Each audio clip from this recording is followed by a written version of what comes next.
오늘은 이제 근육 파트를 바로 진행을 해보겠습니다. 근육을 단순하게 이제 해부학적으로 기시정지, 작용 요것만 보는 게 아니라 기시정지와 작용을 보면서 그걸 바로 운동에다가 보는 거예요. 선생님들이 이제 운동을 할 때 해부학적으로 어떤 근육이 어떻게 생겼으니까 어떤 운동에 바로 적용이 되겠구나라는 걸 이해할 수 있게 그거를 바로 진행을 해볼게요.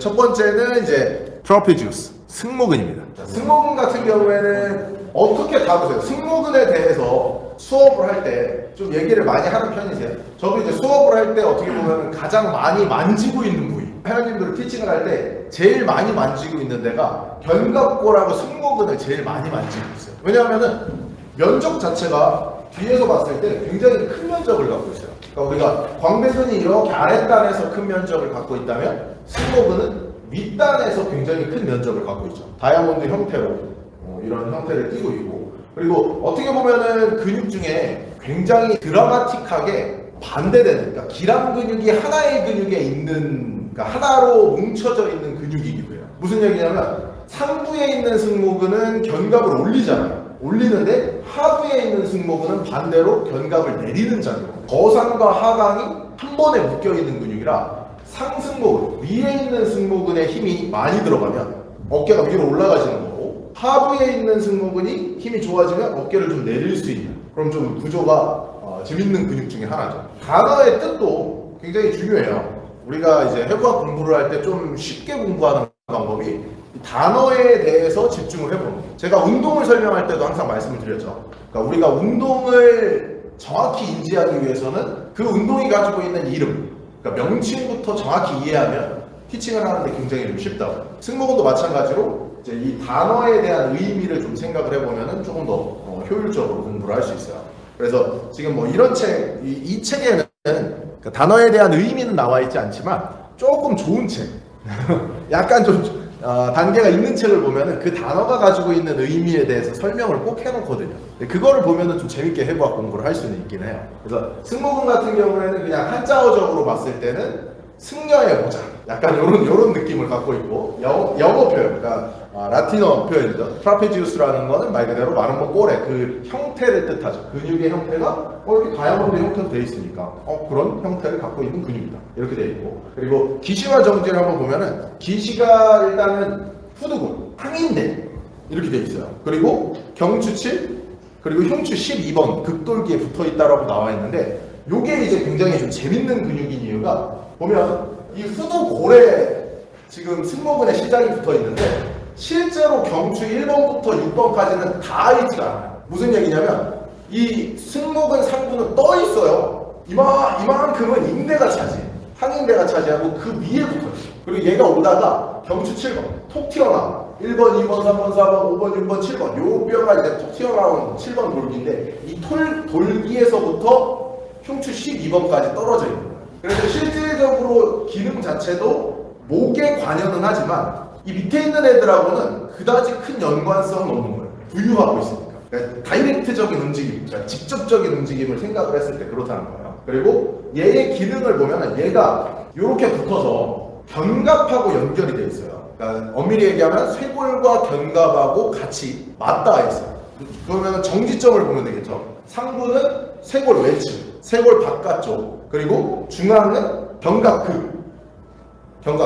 이 부분에서 오는 근육이 쇄골을 타고 견갑근으로 가서 견갑골 이 끝부분, 견갑근까지 연결이 되어 있는 거예요. 그리고 이게 상부 서면은 이 방향으로 주행을 하고, 중부 서면은 중앙으로 주행을 하고, 하부 서면은 하방으로 주행을 해요. 그래서 기능 자체가 위로 올리기도 하고 내리기도 하고 위로 돌리기도 하고 굉장히 좀 다양한 움직임을 갖고 있을 수밖에 없는 거예요. 이해되죠? 그래서 심플하게 봤을 때는 요렇고, 그리고 얘의 이제 기능이 여기 작용 다 나와 있죠. 거상, 상방회전, 내전, 상방회전, 하강, 상방회전. 자, 보면은 상방회전이 다 붙어 있어요. 상방회전이 다 붙어 있다라는 거는 승모근의 역할은 견갑을 바깥으로 돌리는 역할을 한다라는 거죠. 그러면은 견갑골을 하방회전시키는 근육이 혹시 뭔지 알아요?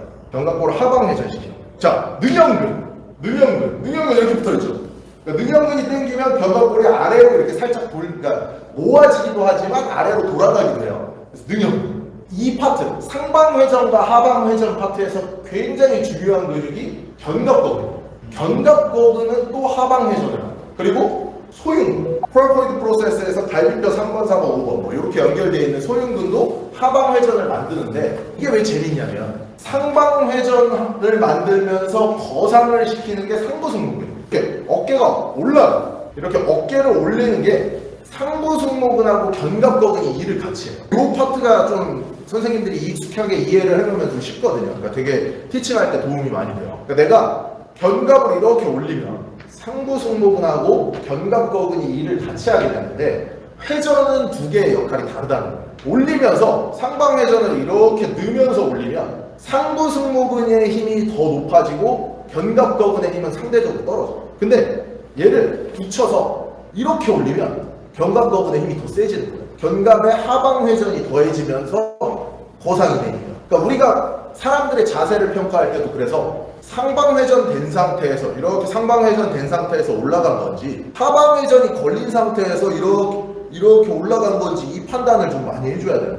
그러면은 그 사람을 봤을 때 아, 이 사람은 거상 훈련을 할 때 어떤 형태의 거상을 하는 게 조금 더 효율적이겠구나를 바로 판단을 할 수가 있죠. 그래서 저 같은 경우에는 이제 운동적으로 접근을 했을 때 승모근은 항상 거상근하고 같이 좀 생각을 하는 편이에요. 그러면은 조금 더 쉽게 이해가 될 거예요. 그리고 중앙에 있는 승모근은 견갑극에서 안쪽으로 들어오죠. 그러니까 이 중앙승모근이라는 것도 사실 명확하게 어디서부터 어디까지가 중앙이다라고 얘기할 수 없어요. 왜냐하면 견갑골의 위치가 약간 태생적으로 위에 걸쳐져 있는 사람이 있고 견갑골의 위치가 약간 아래로 하강되어 있는 사람도 있어요. 왜? 쇄골도 우리가 이렇게 위로 올라가 있는 사람이 있고 쇄골이 밑으로 떨어져 있는 사람이 있잖아요. 그런 것처럼 태생적으로 그 사람의 견갑골의 위치는 기준점이라는 게 존재할 수가 없는 거예요. 근데 이론적으로는 그 기준점을 만들려고 하죠. 어떻게든 이론적으로는 만들려고 하거든요. 근데 사실 사람의 견갑은 아예 부유되어 있는 관절이잖아요. 쉽게 생각하면 견갑골은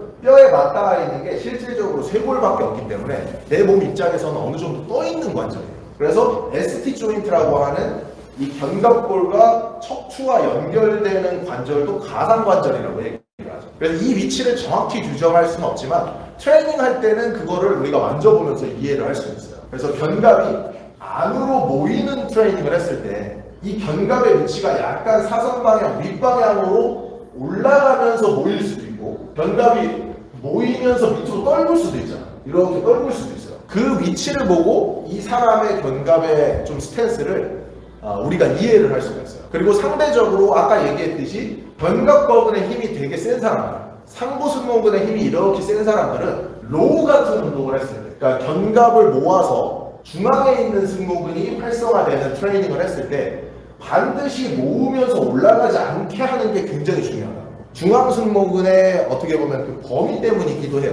그리고 저번에도 얘기했지만 이렇게 말려있는 사람, 이런 식으로 말려있는 사람들은 중앙 승모근의 힘이 굉장히 약할 수밖에 없고 반대로 말린 상태에서는 대부분이 어깨가 올라가지잖아요. 그러니까 중앙하고 하부는 승모근이 굉장히 힘을 못 쓰는데 그 힘을 위에 있는 상부 승모근이 많이 가져가 버리는 거예요. 그러다 보니까 모든 트레이닝이 당기면 말리는, 당기면 100% 말려요. 초보자분들 10명 가르치면 9명은 당기는 순간 어깨가 말려요. 상부 승모근이 그만큼 가활성화 돼 있기 때문에 평상시 자세가 그거잖아요. 상부 승모근 가활성화가 평상시 자세가. 그래서 우리가 티칭을 할 때는 반드시 상부 승모근의 물론 개인차는 있지만 일반적인 직장인 기준, 자식생활 많이 하는 직장인 기준에서는 상부 승모근의 역할을 굉장히 면밀히 살펴볼 필요성이 있다는 게 여기서 이제 좀 알 수가 있는 거죠. 그럼 이제 하부 승모근이 있죠.